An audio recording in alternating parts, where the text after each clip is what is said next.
Instagram. Já estão a começar a aderir. Olá, Susana. Exato. Hoje temos connosco a Filipe Oliveira, que convidámos para vir passar a tarde, enfim, o dia praticamente todo connosco. Começámos com uma visita à exposição da Leonor Neves na Galeria Municipal de Torres Vedras e depois fizemos aqui uma incursão à Rama, almoçámos tranquilamente e fizemos uma tarde de studio visits e agora estamos aqui reunidos todos para uma conversa que vai decorrer num tom informal e amigável, sim. Eu começaria por fazer uma apresentação da Filipe Oliveira, enfim, sebejamente conhecida, toda a gente saberá quem é e conhecerá o percurso, já terão visto com certeza projetos desenvolvidos pela Filipe em Portugal ou fora. Mas eu começaria então por dizer que a Filipe Oliveira nasceu em Lisboa em 1974. Em abril de 74. Muito bem. Antes do 25? Antes do 25. Pré-revolução. Pré-revolução. Muito bem. E licenciou-se em Comunicação Social e Cultural na Universidade Católica, eu este pormenor não sabia. Fez depois o mestrado em História da Arte Contemporânea na Goldsmith University em Londres, com uma vastíssima experiência na área da curadoria de exposições e da organização e concepção de eventos no contexto das artes visuais e da performance em Portugal e no estrangeiro. Foi entre janeiro de 2015 e dezembro de 2017 diretora artística do Fórum Eugênio de Almeida, em Évora, onde desenvolveu uma programação vasta e diversa, definindo uma posição institucional de referência no contexto nacional. Eu diria que há um momento antes da tua passagem pela Fundação Eugênio de Almeida e há um momento depois. Em 2018 assumiu as funções de programadora de artes visuais no município de Almada, sendo responsável pela definição programática da Casa da Cerca, da Galeria Municipal de Almada e do Convento dos Capuchos, portanto, dos equipamentos que fazem parte, não é? Culturais que fazem parte, municipais. Bom, eu queria começar, sobretudo, por perceber, que também não sei, curiosidade minha, presumo que poderá haver também interessados em perceber isso. Como é que tu chegas ao contexto, vindo ainda por cima de uma formação em comunicação cultural, mas como é que chegas especificamente às artes visuais? O que é que te prendeu nesse lugar? Foi uma exposição? Foi uma relação com um artista? Olha, foi um bocado um acaso, a minha vida é toda feita assim muito de acasos. Eu tinha há um momento importante, tu hoje, de manhã, quando estávamos a ver numa exposição, tu falaste de que por vezes tu tens momentos importantes quando estás num encontro com um objeto artístico e que esse momento de alguma maneira define a tua relação no futuro. Tu ainda não sabes bem o que é que vai ser. Eu tenho um momento desses. Os meus pais trabalhavam na TAP e viajávamos muito juntos e há um dia, e com a minha mãe ia muito ver exposições, não de arte contemporânea, porque os meus pais não são da arte contemporânea, até perguntam-me sempre: achas que eu vou gostar desta exposição? É para mim? Eu não, esta não, pronto. Portanto, eles não gostam muito desse género onde nós trabalhamos todos, mas deram-me uma educação visual muito forte, muito completa. E uma vez estávamos em Boston e viajava muito com os meus pais e fui a uma exposição do Monet. E quando estava muito maravilhada, e entrei na sala dos nenúfares, portanto havia uma reposição de todos os nenúfares, e sentei-me e comecei assim a chorar imenso. E a minha mãe, muito querida, achei tipo: ai que parva, mas porquê é que estás a chorar? E eu não tinha essa experiência estética daquele encontro com arte, foi muito marcante. Foi muito marcante. E depois, mas eu não tinha nenhuma relação com a arte contemporânea, mesmo nenhuma, e gostava, não sabia muito bem o que fazer, gostava da arte. E o meu namorado, na altura marido, hoje em dia, o Gonçalo, vivia em Los Angeles quando estava a acabar o curso e eu queria viver para lá. E então estava a fazer uma pós-graduação em Gestão das Artes no CCB e foi numa altura em que houve uma exposição da Cindy Sherman no CCB, há uns anos. E conheci a curadora da exposição e disse: eu gostava muito de fazer um estágio no MOCA, no Museu de Arte Contemporânea de Los Angeles. E ela disse: manda-me o currículo. Qual currículo? Não tenho currículo nenhum, mas Eu mando o currículo e disse, olha, por acaso, daqui a 15 dias vou a Los Angeles, porque ia visitar o Gonçalo, vou a Los Angeles, e mandei-lhe um currículo inexistente. E quando cheguei lá marcámos uma entrevista, história muito engraçada, que a minha mãe, para a primeira entrevista de emprego, manda fazer um fato.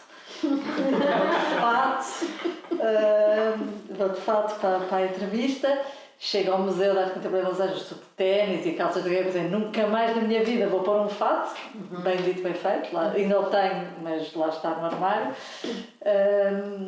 E eles estavam a precisar de alguém que falasse português, porque estavam a fazer uma exposição com artistas brasileiros, com famílias de artistas brasileiros que tinham morrido já, e precisavam de alguém que fizesse a ponte entre o museu e a família, e alguém que falasse português, portanto, aquela coisa no lugar certo, na hora certa. E então comecei a trabalhar numa exposição absolutamente extraordinária, que não fazia a mínima ideia sequer que estava a trabalhar numa exposição tão incrível, ainda hoje em dia olho para trás e pensar, caramba, grande sorte, que se chamava O Exercício Experimental da Liberdade, depois que ao fim fiz a tese dele com esse título, a partir desse título.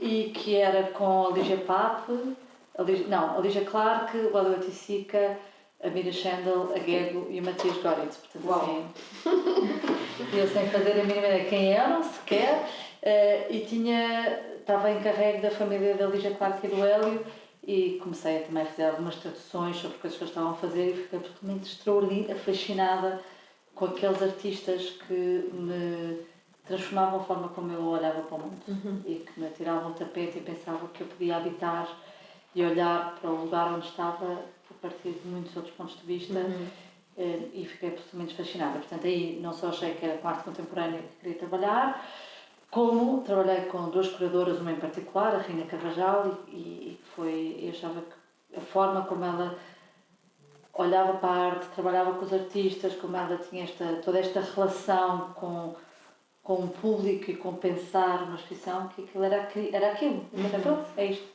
Mas sem saber, nunca tinha ouvido falar da palavra curadoria antes. Portanto, foi nesta prática que eu achei que era aquilo. E que era uma prática que tu desconhecias? Totalmente. Não, eu não acho que... Nunca tinhas pensado sobre isso? Não, de todo, nem sequer tinha relação com a arte contemporânea. Tinha uma relação com a arte moderna dos meus pais, mas nunca tinha ido a uma exposição de arte contemporânea. Tinha estudado História da Arte, quer dizer, na Católica, quando fazíamos comunicação cultural, tínhamos a disciplina de História da Arte, mas não chegámos a...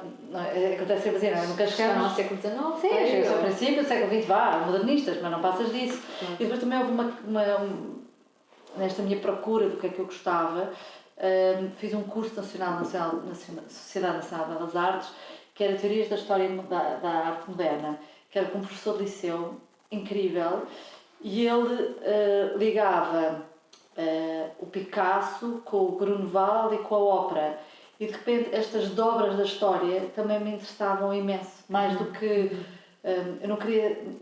gostava de arte, mas eu não queria ser historiadora de arte, mas gostava desta relação, ou de fazer estas relações entre coisas que eram completamente distintas.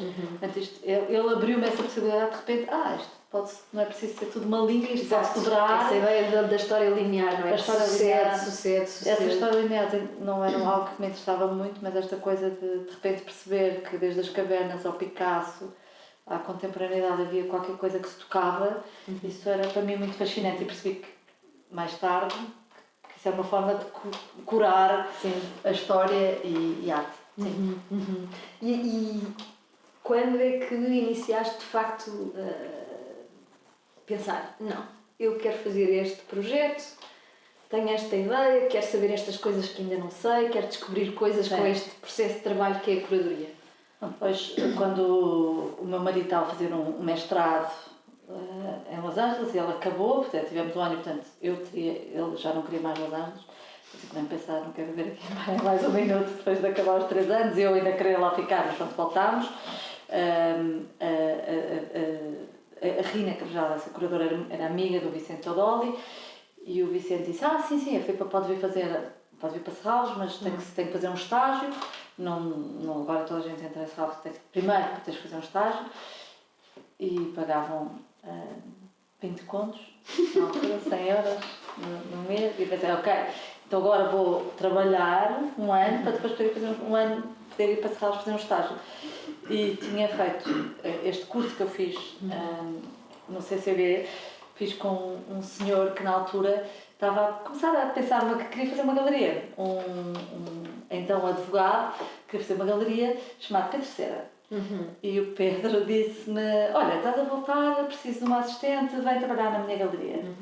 Fiz um estágio, daqueles estágios profissionais. E esse momento também foi super importante, porque foi o primeiro momento em que eu encontro artistas vivos, não é? Porque todos os outros com quem nós trabalhámos estavam todos mortos, e que tenho uma relação de grande proximidade com um artista, como este senhor que está aqui à minha frente, o Paulo Brigenti, que são dos primeiros artistas, o Paulo, Alexandre Cone Frei, portanto, uma série de artistas que trabalhavam na galeria, que são assim, a primeira vez que eu trabalho diretamente com o artista, como assistente do Pedro, mas percebi que adorava trabalhar com artistas vivos, com quem falava, mas que não adorava a parte comercial, não tinha jeito nenhum. A ideia do mercado era uma coisa... Não tinha jeito nenhum. Não, e na altura, quer dizer, isto era princípios dos anos 2000, e o mercado ainda era muito embrionário, portanto, o estar na galeria, horas, por cima a galeria do Pedro era uma cave, aquilo era super deprimente. Eu pensei, não consigo estar aqui, não consigo estar neste lugar. Mas o Pedro foi incrível, foi super generoso comigo. E no Pedro, quando conheci o Alexandre Cone Frei, o Alexandre convidou-me, propôs que eu fizesse uma primeira exposição com eles, que era uma exposição que se chamava Guarda e Arte da Memória, e era... CCB. Lembro perfeitamente.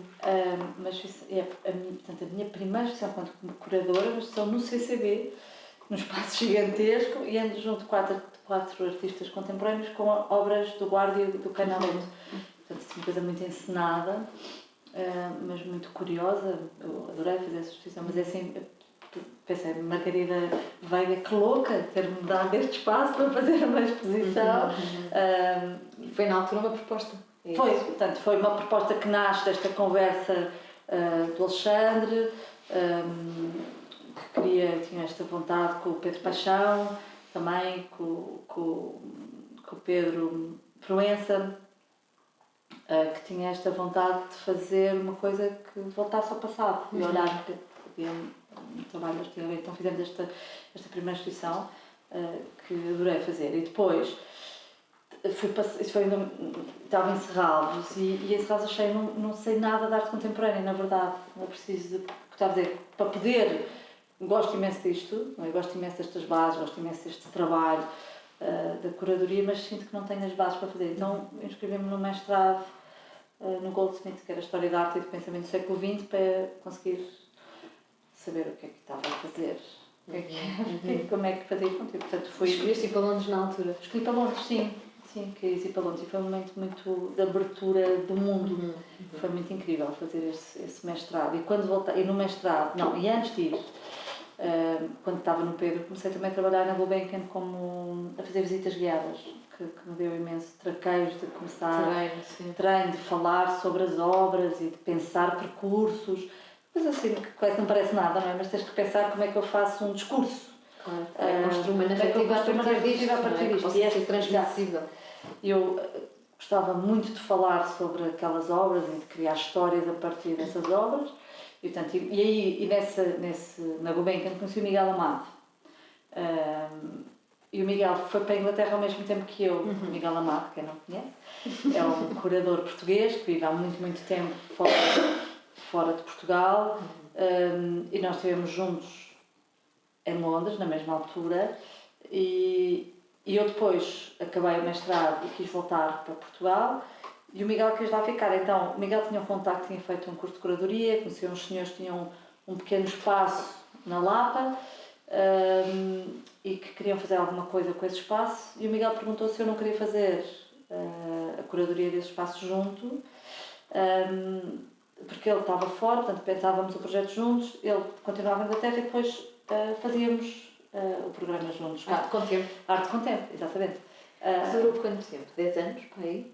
Eu acho que foi menos, foi para aí 5, porque foram mais... Mas imensas exposições. Imensas exposições. Fizemos muitas exposições juntos e só que era uma coisa super precária, portanto nós tínhamos que dar a volta ao mundo e voltar para tentar arranjar dinheiro para poder fazer aquele projeto do qual não éramos pagos. Sim. Portanto, muitos anos sem ser pagos, portanto, jovens curadores, muitos anos sem ser pagos, a fazer projetos. Precariedade, é o nome do bairro. A tentar, o que ainda hoje contigo falávamos disso, de a falta de encontrar um lugar, não é? Eu senti durante muito tempo que não tinha um lugar, que era difícil de encontrar o meu lugar. Nas instituições, há pouca rotação, falamos disto, não é? Pouca rotação, como é tudo muito precário, as pessoas quando têm um lugar também não vão deixar esse lugar, porque depois para onde é que vão a seguir? Portanto, senti assim, não tenho lugar e tivemos que inventar. Portanto, a Arte com Tempo foi uma forma de inventarmos um lugar para nós, os dois. E foi muito importante. Fazíamos exposições muito experimentais de jovens artistas e trabalhámos com muitos. Num lugar em que não havia, em Lisboa não havia este lugar. No Porto havia muitos espaços independentes, especialmente com geridos por artistas. Mas em Lisboa não havia. Não, e então era muito importante haver este espaço intermédio entre tu poderes fazer, qualquer um de vocês poder fazer um espaço como este, por exemplo, aqui a Rama, não é? Ser um lugar onde podes fazer uma exposição experimental, onde estás a experimentar e que depois a seguir podes ir para uma instituição, mas teres este lugar intermédio, não és logo, porque depois quando fazes uma exposição na Gulbenkian, primeiro tens toda a obra, porque só vais fazer uma exposição na Gulbenkian, então aquilo conheces tudo. Quando é que vais voltar a expor numa instituição em Portugal? Who knows? Who knows, não é? E, portanto, essa falta de lugar de exposição, estes espaços independentes tinham um papel importante para fazer. Portanto, nós fizemos... Em Lisboa não havia este lugar, portanto foi um lugar, a Arte com Tempo foi um lugar muito importante. E era um lugar muito assediado também, não é? Os artistas de repente perceberam que tinham ali de facto uma porta, uma possibilidade, não é? Sim. Corriam atrás, de certa maneira, tinham interesse em participar e em querer estar no programa ou em querer fazer parte até mesmo, quer dizer, jovens, mas depois também não tão jovens. Houve alguns casos em que já não eram tão jovens. Sim, mas eram muito sem primeiras também essa permeabilidade, não é? De ser um espaço que permitia experiência e que permitia falhares e que permitia ter essa liberdade. E tivemos imensa sorte, porque o espaço era de 2 colecionadores, é tipo uma garagem de uma família de colecionadores e muito ligada às artes, uma família que também tinham a Casa das Artes Tavira, e eles tinham 2 arquitetos, portanto o espaço estava recuperado por arquitetos, portanto era um light cube muito bem feito e muito bem desenhado. Tivemos imensa sorte nisso e foi uma experiência incrível trabalharmos juntos. O Miguel é um grande curador e muito generoso também, uma pessoa muito generosa, muito sábio, muito esperto. Adorei fazer trabalho com o Miguel. Pronto, e depois a certa altura continuou a viver fora, de cada um a querer também o seu lugar, e achámos que cada um ia no seu caminho, e ele fez os seus projetos e portanto a partir daí durante muito tempo fui curadora independente. Exato. E fiz muitos projetos fora de Portugal, tive uma relação muito privilegiada com a Inglaterra, também por sorte, fiz uma grande amiga uma vez num jantar em Serralves, sentei-me assim ao lado, uma senhora um bocadinho mais velha que eu, e perguntei-lhe o que é que ela fazia, estamos nessa conversa, o que é que ela fazia. Ela dizia, eu trabalho numa instituição que tem quase 100 anos e o que nós fazemos é angariar financiamento para comprar obras de artistas e para doarmos a museus. Chama-se Contemporary Art Society, é um projeto incrível em Inglaterra para fortalecer as coleções de museus que não estejam em Londres, por exemplo, e ainda hoje existe. Eu disse, eu conheço a tua amiga. E depois fui para Londres e trabalhei com ela e começámos a fazer muitos projetos juntas e a trazer curadores ingleses para Portugal, portanto fizemos durante vários anos visitas em que selecionávamos vários curadores ingleses com apoio da Gulbenkian de Inglaterra para virem visitar ateliês e instituições portuguesas, o que levou a vários artistas depois fazerem exposições fora. Portanto é um modelo que eu acho muito interessante dos curadores virem e ter esse contacto com vários artistas. E isso também me ligou a várias instituições da Inglaterra. Fiz muitas exposições em Inglaterra. Fiz a primeira exposição individual da Helena Almeida em Inglaterra. Foi muito incrível. E pronto, e depois também em França também fui convidada para fazer um projeto incrível que se chama Satellite, que é um projeto do Jô de Paume, em que eles convidam um curador que não vive em França, a fazer um projeto de exposições para os espaços que não são, para os espaços intermédios do museu, portanto, espaços que não são salas de exposição. Portanto, corredores, o auditório, assim, uma sala meio de passagem, e eu fiz isso em 2012. Um ano. É um ano, sim. Sim, levaste artistas portugueses? Sim, levei o Filipe César. Eram 4 exposições e por isso fiz uma exposição, uma era portuguesa, era a Filipe César. Foi muito bom, foi o princípio, depois de um trabalho que a Filipe desenvolveu durante, até hoje, 10 anos. Foi engraçado porque eu comecei a trabalhar com a Filipe nesse início, um projeto sobre o cinema na Guiné, o arquivo de cinema na Guiné-Bissau, e depois agora na Bienal de Coimbra fechámos esse ciclo quase 10 anos mais tarde. Foi muito bonito fazer esse arco. Olha, e esta experiência de fazer projetos como, por exemplo, uma Bienal, que é uma coisa que requer enfim, um planeamento e um pensamento programático diferente de fazer uma exposição, como é que tu, enfim, a tua experiência atravessa exposições coletivas, exposições individuais, museus, não museus, espaços independentes, feiras, não é? Tudo aquilo que é o contexto das artes. Mas esta ideia de fazer um projeto que tem esta dimensão de uma Bienal, como é que tu também colaboraste com a Bienal de São Paulo, não é? Sim. Antes estou a falar da Bienal de Coimbra, mas... Com a Bienal de São Paulo, a curadora da Bienal, uma das curadoras da Bienal de São Paulo foi esta Rina, a primeira curadora com quem eu trabalhei. E eu disse, gostava imenso de perceber como é que funciona uma Bienal. Eu disse, está bem, vai ser minha assistente. Então fui com a minha filha que tinha muito pouco tempo, fui com ela assim debaixo do braço, fomos as duas para São Paulo e trabalhei com ela especialmente na montagem, num processo de ainda quase um mês de pensar o que era aquela Bienal. Fomos falando e depois fui para lá e foi muito incrível perceber essa dinâmica de como é que funciona. E tinha muita vontade de perceber como é que se faz, como é que eu poderia fazer uma Bienal.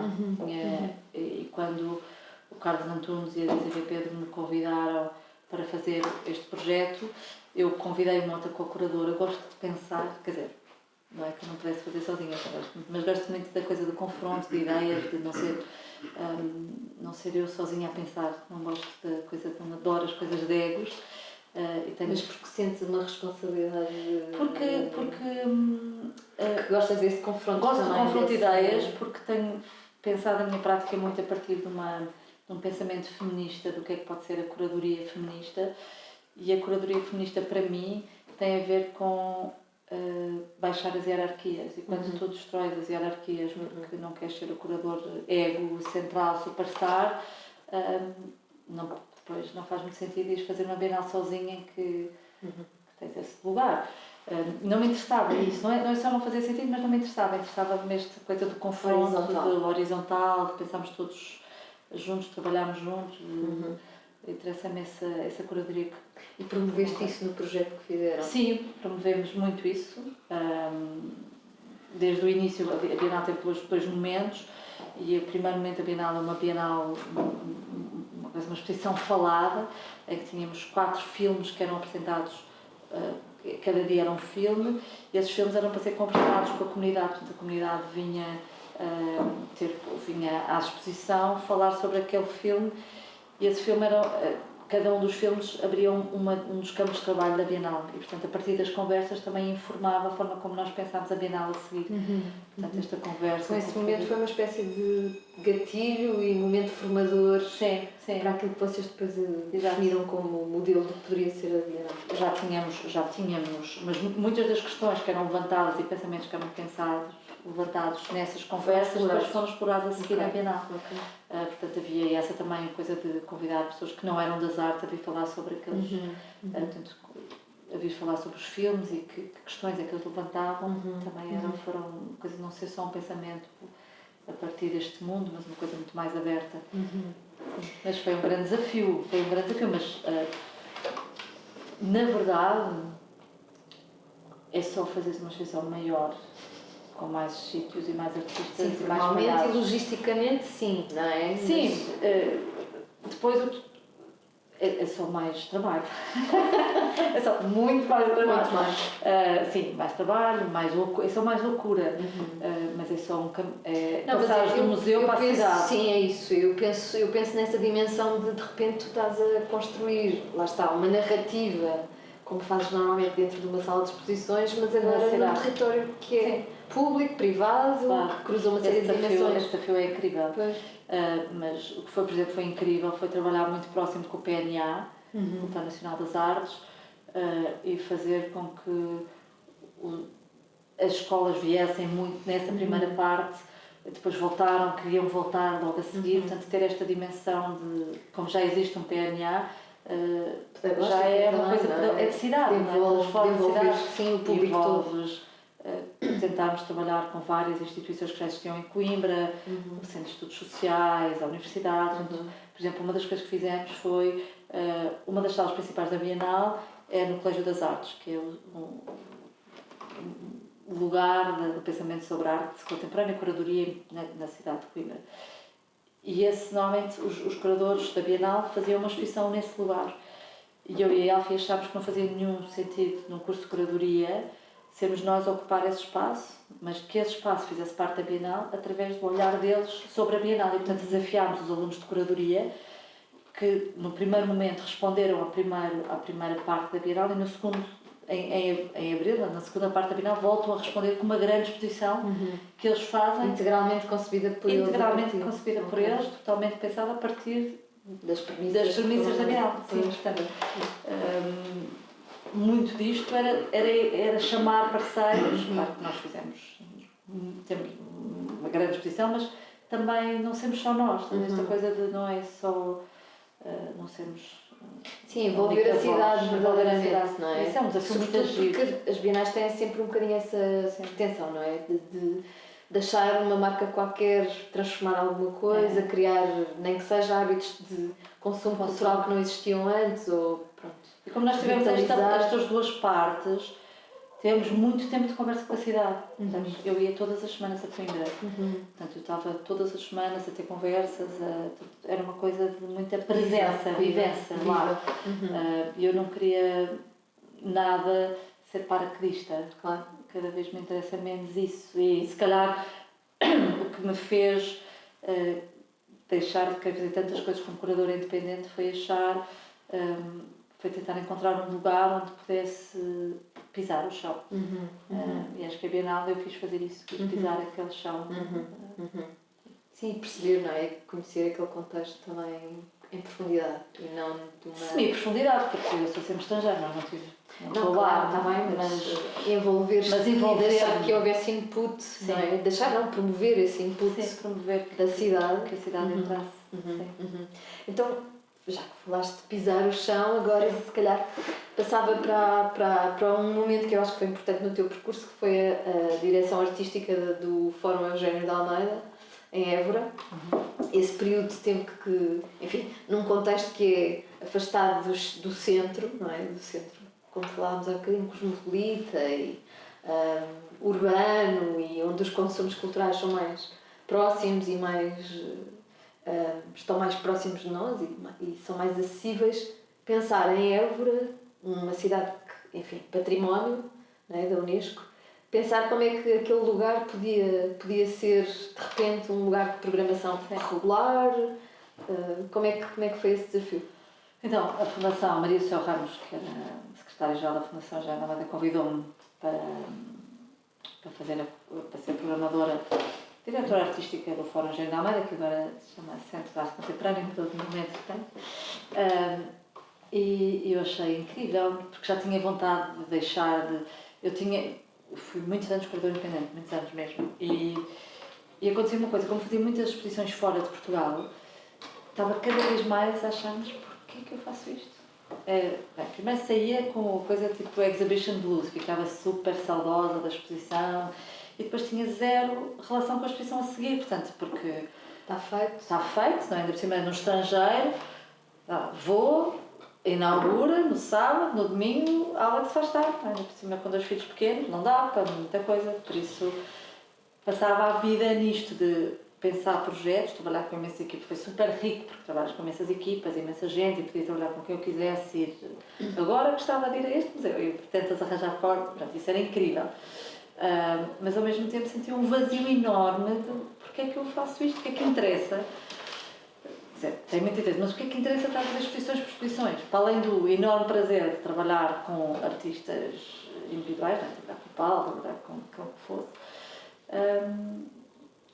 O que é que eu saio daqui? Portanto, tinha muita vontade de fazer uma coisa mais prolongada no tempo, de pensar num arco temporal maior, e o Jogo de Palma ajudou-me a ter essa experiência de perceber que um ano de programação pode ser uma coisa incrível, e essa relação diária.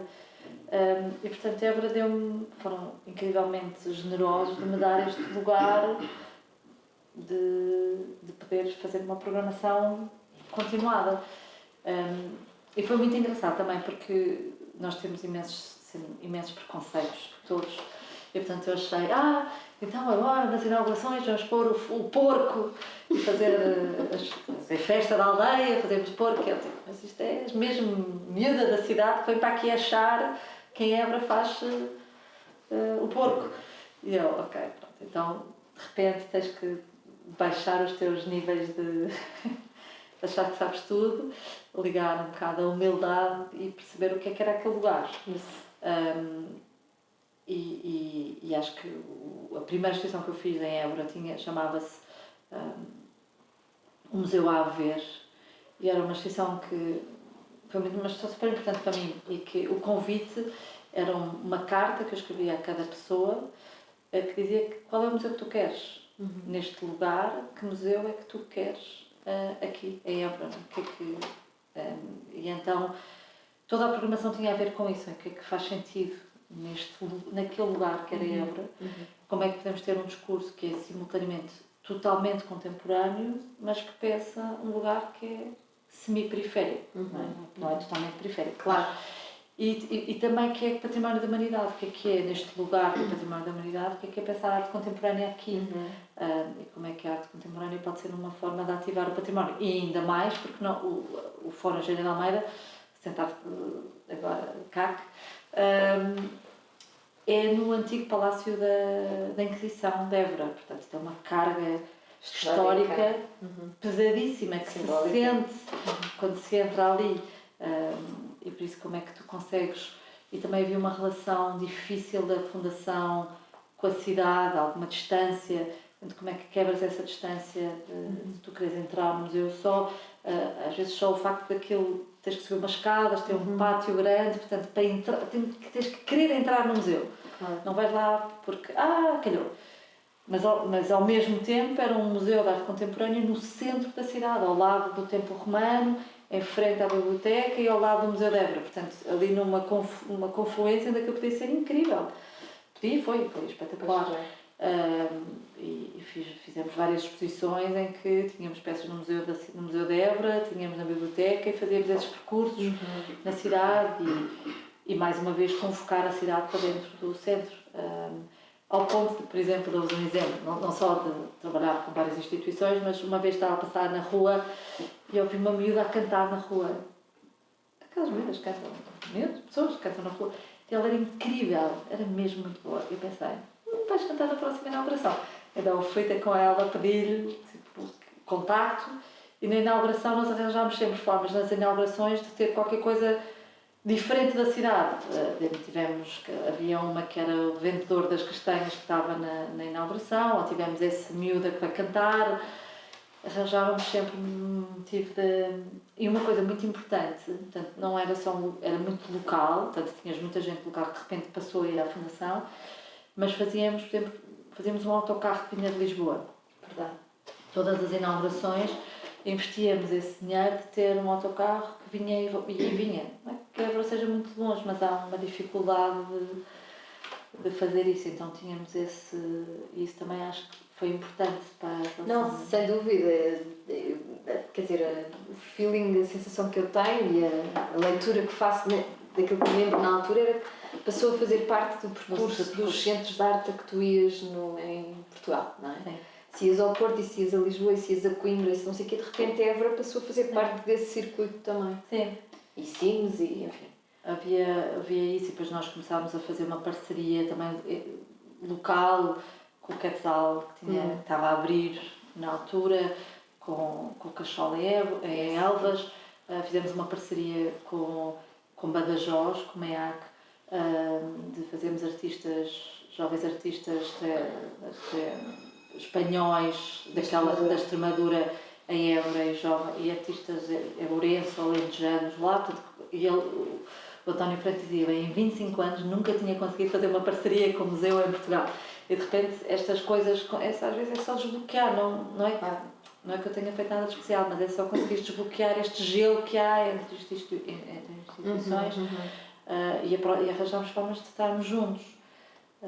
E definir objetivos comuns, valorizar as mesmas coisas nos mesmos momentos. E uma vantagem numa cidade como Évora é que é muito fácil,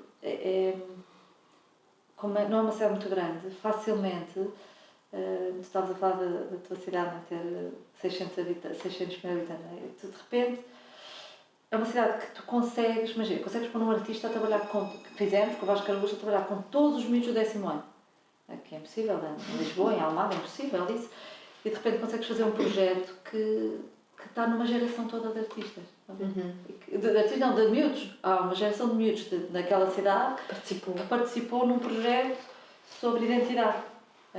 E de repente essa escala é muito interessante, essa escala da cidade. Vimos numa peça do António Bolota em que ele vai recuperar a prática da construção da taipa ali, típica, tradicional. Sim, o António fez um muro enorme nesta plataforma de entrada no museu. Fez um muro em taipa, porque era o ano da celebração da Évora Património da Humanidade, e então nós passámos o ano todo a falar sobre património. E eu convidei o António para pensar a taipa, porque a grande parte da Évora é feita nesta técnica tradicional da taipa.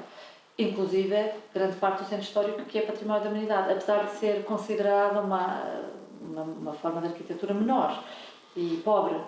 E então convidei o António para fazer este muro, mas eu achei que era a coisa mais... Era um muro, nada de especial, um muro.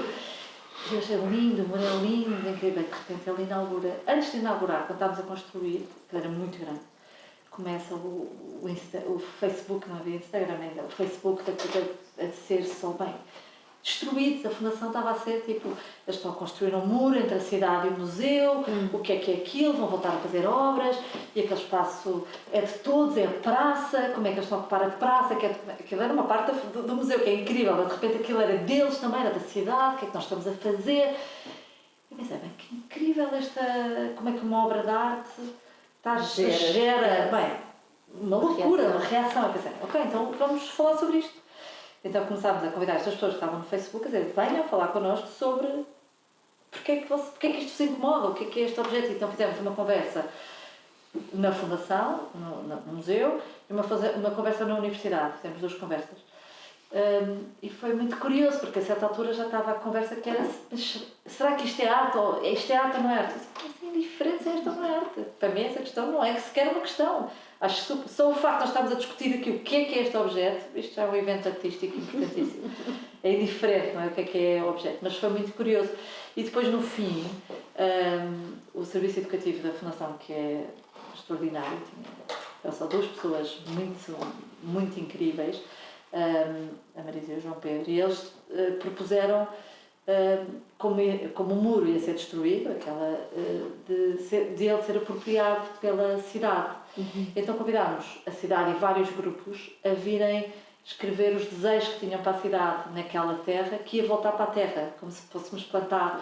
Então pedimos a autorização ao António, transformámos o cume no 1000 desejos para a cidade. Então temos centenas de pessoas a escrever, grafitar uma peça que era toda linda, maravilhosa, de repente ficou toda grafitada, com não era grafite, mas com giz, de que é que as pessoas queriam para aquela cidade, não é? E muito giro, que é desde um skatepark, montanhas, neve, emprego, portanto, assim, uma coisa muito engraçada. A montanha da Évora não vai acontecer, mas neve também não. Mas espaço público, portanto, havia assim, como é que tu transformas um objeto que foi completamente, foi um escândalo, não é? Como é que a arte pode ser de facto um catalisador de comunidade? Claro. E era isso que nos interessava, ver como é que este lugar, como é que a arte contemporânea... Hoje de manhã estava a escrever isso sobre uma exposição que vamos fazer agora na Casa Cerca, como é que um centro de arte contemporânea pode abrir uma fenda na cidade, não é? Pode ser um lugar de conversa, pode ser um lugar de encontro, de questionamento, de identidade. E é isso que tentámos fazer ali. Mas agora, já não estou ali. Já não estás ali, agora estás em Almada, não é? E, portanto, em Almada, a minha curiosidade também é essa, exatamente. Como é que tu, enfim, um território diferente daquele que falámos, de Évora, muito próximo de Lisboa, sim, no entanto, muito separado de Lisboa, não é? Sim. Sempre houve o rio não é só uma distância física. Não, é muito mais do que física. É muito mais do que física. Sim. Portanto, como é que esta periferia, sempre muito mal vista pela cidade de Lisboa, como é que tu a encontraste quando chegaste a Almada e o que é que pensaste que podias fazer ali? Encontrei um centro de arte com já uma grande história. E tive uma sorte enorme, porque quando chego tinha uma exposição, a exposição que ia inaugurar, passado nada, era uma exposição do Paulo. Portanto, passado nada, esta é a melhor maneira de voltar a entrar neste lugar. Mas eu acho que a Casa Cerca tinha, ou pelo menos para mim, tinha assim uma aura muito especial, é um lugar incrível, mas muito esquecida. E portanto, como é que tu consegues fazer, enquanto a Fundação não existia praticamente, o Centro de Arte não existia, como é que tu consegues honrar a história, não é? Um centro de arte feito por um artista que traz arte contemporânea para a Almada, que cria um centro dedicado ao desenho, e isso, esta premissa era para continuar, ele tem que continuar a ser um centro dedicado ao desenho, mas como é que tu tornas isto mais contemporâneo ou mais internacional, ou como é que faz como é que pões no mapa este desafio, como é que ele volta a estar no circuito? Se calhar no mapa não, porque ele já estava no mapa, mas como é que volta a entrar no circuito? E de facto é um desafio muito grande para um espaço que é ao lado de Lisboa, que às vezes é mais fácil ir a Évora ou vir a Torres Vedras do que ir a Almada, porque há um preconceito gigante sobre esta distância.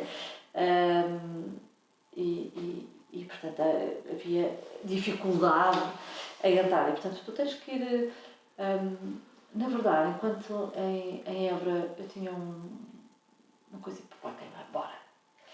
Aqui tenho muitos pezinhos de lã, devagar, vamos fazendo devagar, não achando, mais uma vez eu acho que aquela que vos falava da questão da humildade, de que eu sei tudo e eu vou ser a curadora e portanto agora isto agora é que vai ser bom, não, é ir trabalhando devagarinho, uma linha de pensamento que tem a ver, que já tinha a ver ali, mas aqui muito, cada vez mais feminista, que sempre foi, quer dizer, esta linha de curadoria feminista sempre foi muito importante no meu trabalho.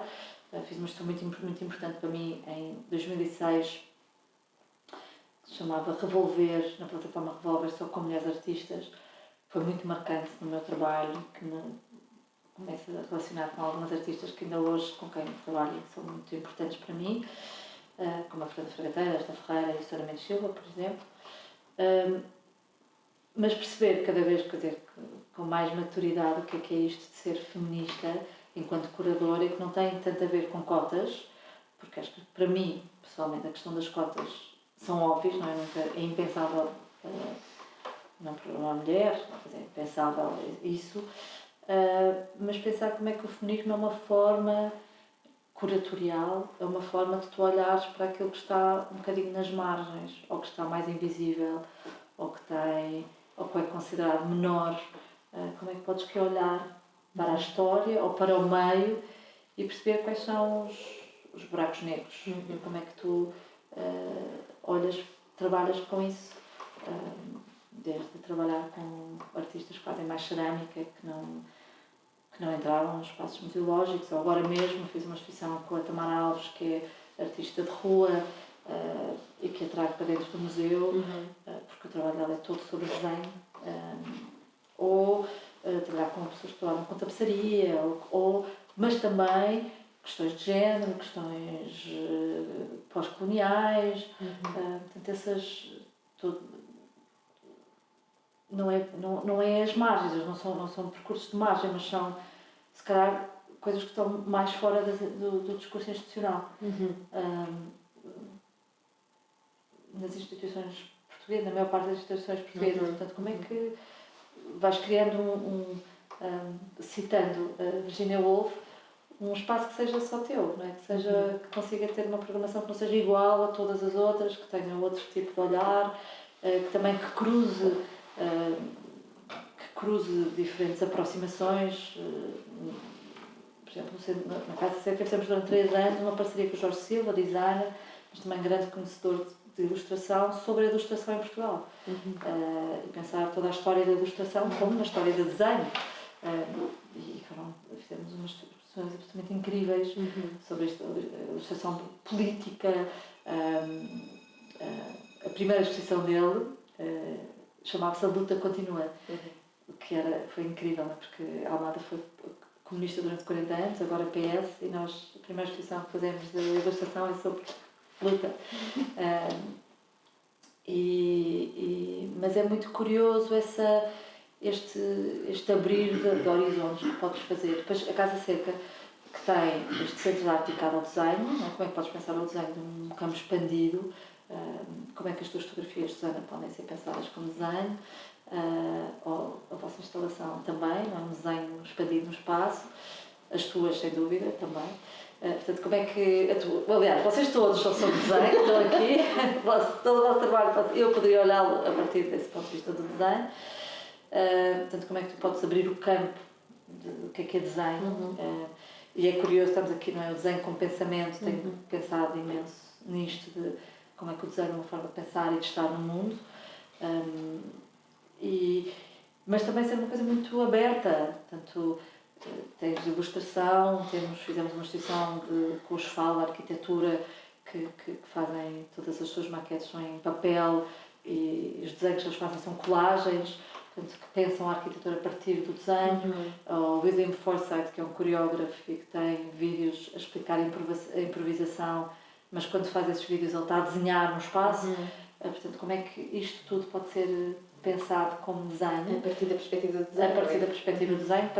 Também tínhamos temos uma sala de leitura, um pequeno centro de documentação, e que nós transformámos, que era um sítio que estava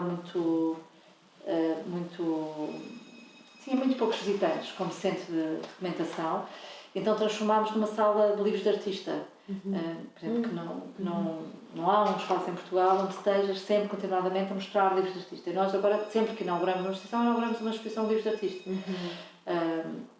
Que eu adoro esse espaço. E depois a Casa Cerca tem este espaço de desenho e tem um jardim botânico, onde todas as espécies desta coleção são espécies que podem ser usadas nas artes visuais. Produzem pigmentos naturais, pigmentos, carvão, cola, vernizes, portanto, tudo o que tu achas que são materiais que tu possas tirar, eles têm raízes, folhas, portanto, tudo é utilizado. Tem um serviço educativo absolutamente extraordinário. E depois a Galeria Municipal é um espaço muito mais experimental. É um espaço no centro, quer dizer, a Casa da Cerca também é no centro da cidade, mas enfim, tem o seu próprio universo dentro do centro da cidade. A galeria não, é mesmo um espaço no meio das ruas principais. Sim, no meio da rua principal, tu nem dás nada por aquilo. A primeira vez que entrei pensei, que sítio horrível, eu falei, este lugar, que horror, o que vão fazer aqui? Eu já adoro a Galeria Municipal hoje em dia, mas a primeira vez que entrei pensei, super anos 80, completamente datada e muito escuro. o chão era amarelo, todo pesado. E hoje em dia eu acho que é um sítio, gosto mesmo muito, e acho que é rara a exposição que é ali feita que eu não gosto. Adoro. Às vezes até mais fácil do que a casa de cerca. Mas é um lugar muito mais experimental, mais... não tem, aí pode ser qualquer disciplina, não tem. E depois o Convento dos Capuchos é um sítio sobre o silêncio, sobre um lugar da meditação, de pensar com as pedras quase Em arriba. exposições, se calhar podemos mostrar algumas. Que exposições é que, por exemplo, no Convento dos Capuchos temos aqui alguma? Não sei se temos aqui nenhuma. Acho que não. Acho que não, também acho que não. Mas queres falar aqui de alguma em particular? Posso falar. Bom, então vamos lá. Então, esta é uma exposição que é sobre os 20 anos do Jardim Botânico, em que fizemos uma exposição sobre plantas e à volta do pensamento sobre as plantas. Portanto, não era sobre desenho, portanto, era mesmo essa relação sobre o pensamento ecológico que é aqui, vocês vão ver o meu dedo. Deixa-me só mostrar aqui. Esta também. Agora parecia que estava ao contrário. Uma exposição da Ana Silva, que foi agora muito recente, uma artista angolana, também luso-angolana, ou angolana e portuguesa, incrível, que trabalha, que faz bordados e que para mim são desenhos. Apesar de ser todo o trabalho dela é bordado, são fotografias, ela trabalha sobre os mercados de roupa de segunda mão em Angola, em particular em Luanda, e toda a economia e os problemas que trazem esta questão dos mercados de segunda mão, que é uma questão super complexa, quase neocolonial, e que ela trabalha a partir do bordado. E ela faz estes desenhos bordados e nós fizemos uma exposição individual dela com estes desenhos. Acho que há outra imagem. Há outra imagem que depois desta exposição foi esta aqui. Esta. Depois mostramos esta exposição no Centro Cultural do Instituto Camões em Angola, em Luanda. Fizemos a exposição em Luanda, que ela... e portanto esta relação para mim eram totalmente desenhos, por isso era uma artista que não sendo lápis sobre papel está a falar sobre o universo do desenho. Depois outra exposição que fizemos na Casa Cerca e que foi muito difícil, desculpem, este é o que estava a falar, portanto isto é os livros de artista, a exposição da Ana Vidigal. Portanto nós transformámos estas prateleiras numa biblioteca em espaço de exposição. Vocês vão ver de uma vez, desculpem. Este aqui. Podíamos mostrar esta. Esta foi uma exposição que fizemos com a Daniela Ortiz, portanto, que se chamava O ABC da Europa Racista. E foi a exposição em que eu tive. O Miguel Amado tinha feito um projeto com a Daniela e tinha feito este livro, uma artista polana, tinha feito um livro que se chama O ABC da Europa Racista. E mesmo antes de inaugurar, o Miguel liga-me a dizer: olha, estás preparada para a inauguração? E eu: então, preparada porque sim, está tudo montado. Ele: não, quando nós fizemos esta exposição houve boicotes, houve imenso... tivemos que chamar a polícia, foi assim uma coisa super complexa em Inglaterra. E eu: não estou nada preparada. Portanto, foi a primeira vez que inaugurei uma exposição cheia de borboletas na barriga e a pena foi que não teve boicote nenhum, não houve reação nenhuma. E portanto, um bocadinho antes desta vaga de falar sobre racismo, não sei o que estávamos a falar, e esta peça eram uns pratos que ela fez, e eu trouxe assim um bocadinho mais fofinha, do português com amor, porque era bastante dura, era uma exposição muito dura sobre o racismo na Europa e o racismo em Portugal. E depois vamos ver mais imagens. Esta aqui, porque estamos aqui perto das Caldas, uma exposição com a Adriana Proganó, que vem, eu fiz antes desta exposição, fiz em 2018, já não sei se foi 18, se foi 19, uma exposição de grupo que se chamava Sonic Youth, a ideia de como é que começas a pensar uma nova geração de artistas, e convidei uma série de artistas, entre eles a Adriana. Fiz muitas visitas a ateliê e tinha 2 artistas das escalas. E a Adriana, gostei imenso do trabalho da Adriana, e depois a seguir fiz uma exposição individual da Adriana. Portanto, este também é qualquer coisa que me interessa mais do que fazer projetos que são só agora trabalho contigo ou estás numa exposição e depois nunca mais fazemos. Gosto desta coisa da continuidade, de voltar de termos uma conversa continuada, como tem com a Fernanda, com os Musa Paradisia, com a Maia, esta que falámos hoje, que também fez uma exposição, aliás, não sei se não está aqui, também teve nesta, e depois esta é uma vista do Sonic Youth, da exposição na Galeria, portanto esta é a vista da Galeria Municipal, e há uma série de artistas que ainda voltarei a eles. Para só ver se estava aqui a exposição da Maia. Está aqui, não está. Esta não é a exposição da Maia, mas é um projeto que a Maia fez connosco, muito importante, na Casa da Cerca. Temos trabalhado com a ideia de vizinhos e com a ideia de comunidade, temos feito vários projetos e cada vez mais projetos com comunidade, e a Maia criou um mastro para dançarmos todos debaixo de um mastro dos vizinhos, em que durante não sei quantas semanas tivemos a fazer estas formas que estão a decorar. Fizemos com comunidade, desde crianças, hoje as pessoas mais idosas vieram fazer que são bolachas. Fizemos estas bandeirinhas em bolachas, e que depois no dia da festa da Casa Cerca pusemos as bolachas todas no mastro, dançámos durante o dia todo e a noite toda à volta das bolachas, e no fim comemos as bolachas. Por isso esta relação com a comunidade tem sido muito importante. E a questão participativa. Eu ia perguntar-te exatamente isso. Como é que tem sido convocada a participação da comunidade? E fizemos este projeto agora. O Mário Rinha Campos, que é o meu grande companheiro, o Mário e a Silvia Moreira, são os dois do Serviço Educativo e são grandes companheiros de pensar como é que envolvemos a comunidade. Eles já tinham um trabalho incrível educativo feito na Casa da Cerca, e temos falado muito de pôr o bico do compasso no centro da casa e depois ir fazendo círculos. E estes círculos de proximidade, como é que nós chegamos a eles? E um dos projetos que fizemos é este, que trabalhámos com a Culturgest. Eu tinha feito, a Culturgest tinha-me convidado para ser curadora, não é ser curadora, era trabalhar com um coletivo de curadores, que era um grupo de amadores que não são curadores, mas que gostariam de ter esta experiência de curadoria.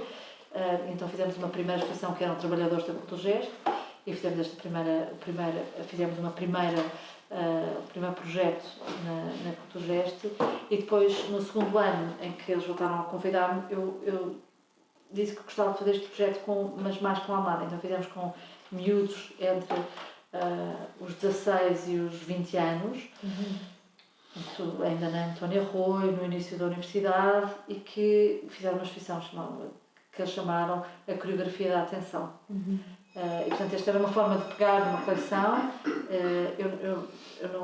Nós éramos só, eu e a Raquel Ribeiro dos Santos da Culturgest, éramos só assim um bocado as balizas, estávamos ali a dar alguma apoio, a perceber o que é fazer uma curadoria de uma exposição, mas não éramos nós. E, portanto, estar aberto a poder fazer projetos como estes, em que tu perdes o controle da sala, que perdes o controle do que é escolhido. E agora perdes porque promoves. Perdes porque promoves, mas também deixaste de ter esse lugar. Sim. E agora estamos a começar com o Mário a desenvolver, vamos fazer um projeto no próximo ano também de participação na Cerca, que se vai chamar Como Começar uma Revolução. E é um projeto participativo com jovens curadores, jovens artistas e jovens ativistas, de pensar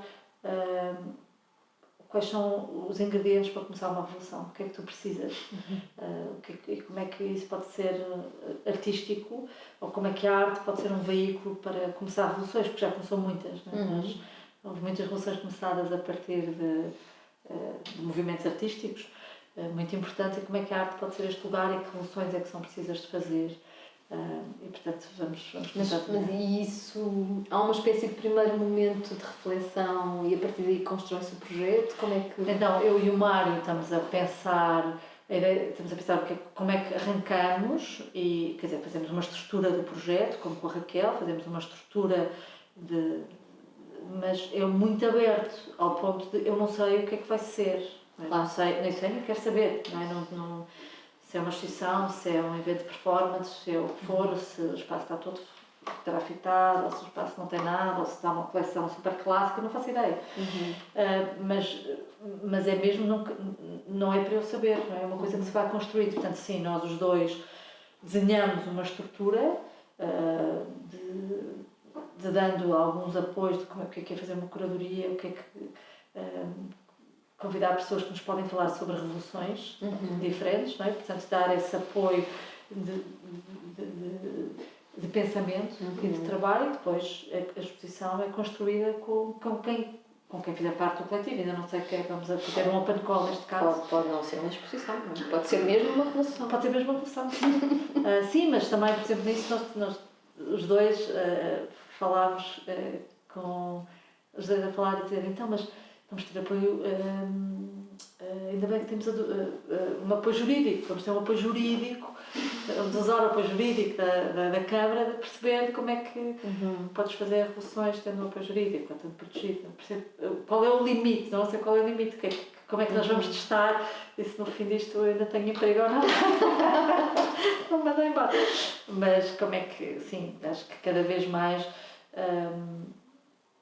E cada vez mais, quer dizer, já falavas disso quando descreveste a experiência que tiveste em Évora, mas cada vez mais um espaço institucional deste tipo deve ser isso, não é? Deve ser um espaço em que se produz reflexão e pensamento e se promovem gestos mais do que objetos, ou mais do que formas, ou mais do que... Não sei se deve, mas pode ser, não é? E eu cada vez mais me interessa pensar estes espaços institucionais como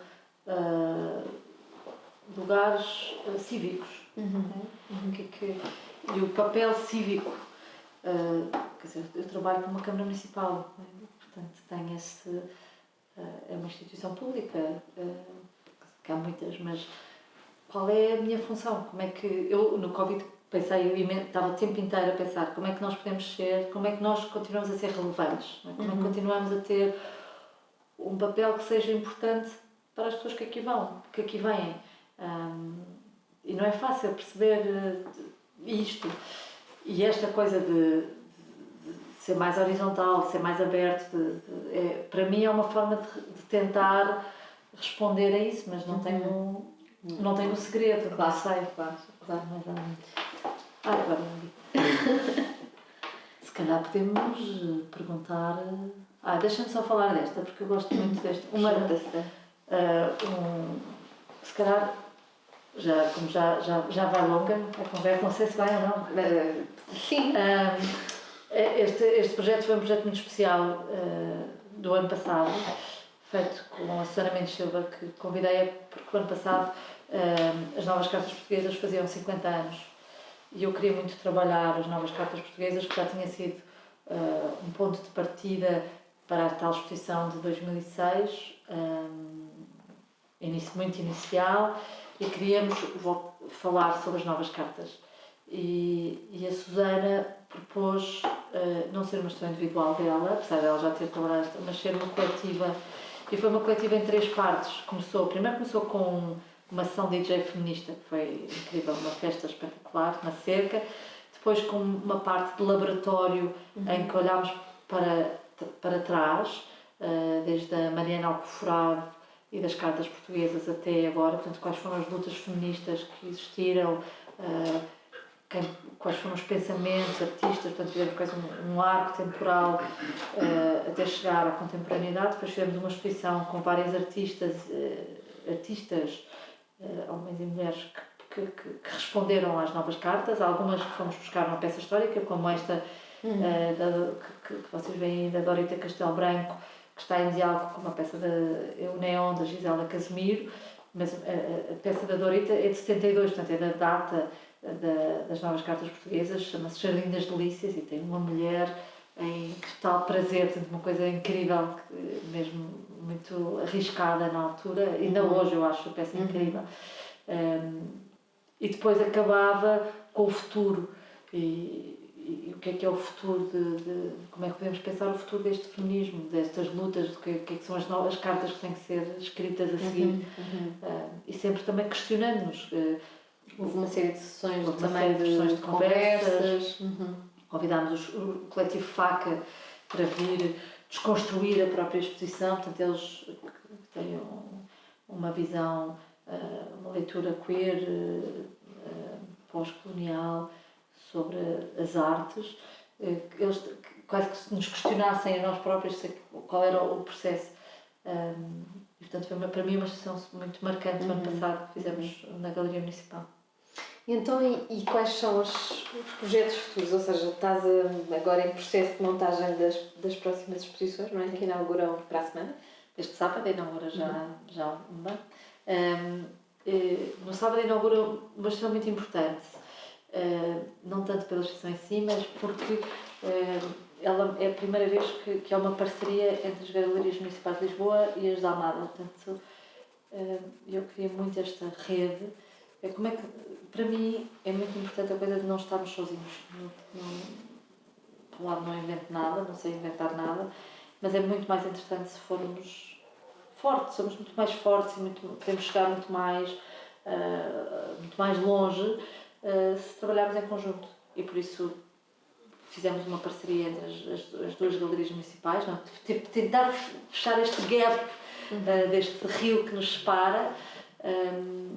E é uma exposição curada pelo Museum for the Displacement, que é um coletivo internacional e que fez uma exposição chama-se Emancipação do Vivente, e que inaugurou já na Galeria Municipal da Boa Vista e que este sábado inaugura na Casa da Cerca.